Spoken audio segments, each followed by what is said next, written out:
Good morning, ladies and gentlemen. It is a pleasure for me to be here. I want to thank you all for attending this presentation about the recent year immigration issue.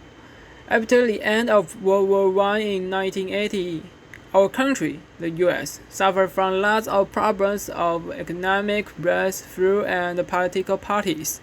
The war, with its destruction to the society among the continental United States, Europe, and Asia, attributed to the social chaos. As an immigration mixed country, America has received too much immigration from each country over the world, which caused significant problem of the society.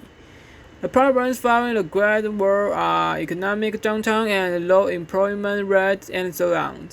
These problems become more serious owing to many immigration in these years. Therefore, I fully agree with the Emergency Quota Act enacted in 1921 and the National Origin Act in 1924. That could decrease those who do not have a certain ability to make life themselves and thus reduce the burden to the public.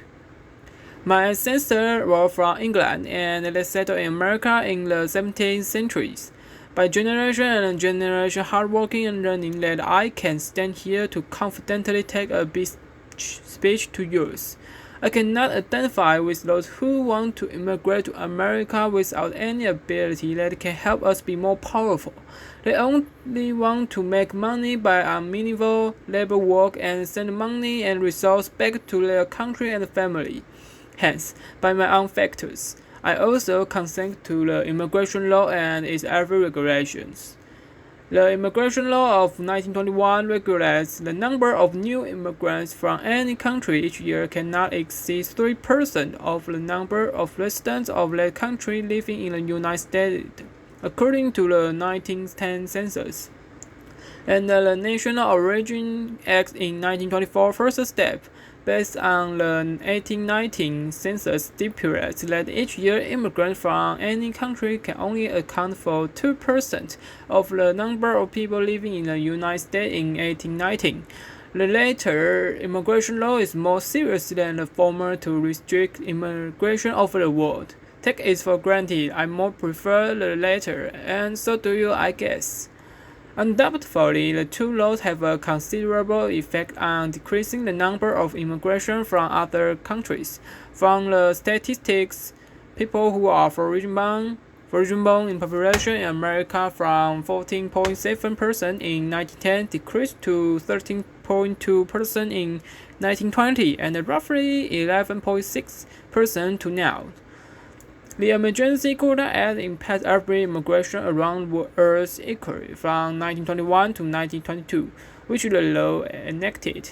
Immigration numbers of Europe from 80,000 to 30,000, and Asia from 20,000 to 10,000. In the contrast, after the Immigration Law of 1924 enacted, the National Origin Act and the Asian Inclusion Act result in inequality for those who live in Asia and Central Eastern Southern Europe. According to statistics, after the 1924 law enacted, the immigration number of Asia from 20,000 reduced to only 5,000, and Central Europe like Poland's total also from 20,000 reduced to only 5,000.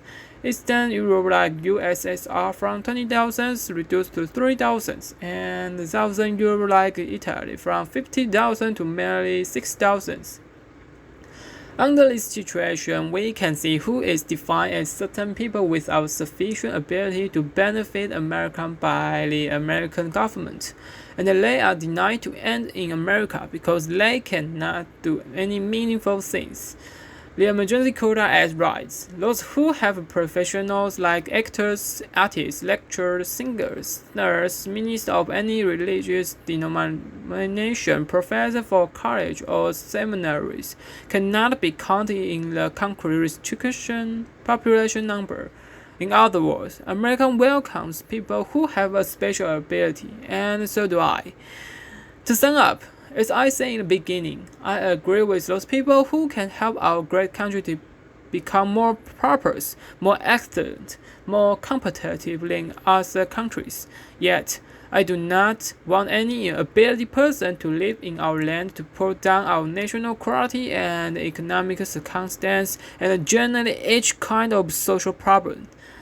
I appreciate the time you took to listen to my presentation about a serious issue that affects all of us. Thank you so much.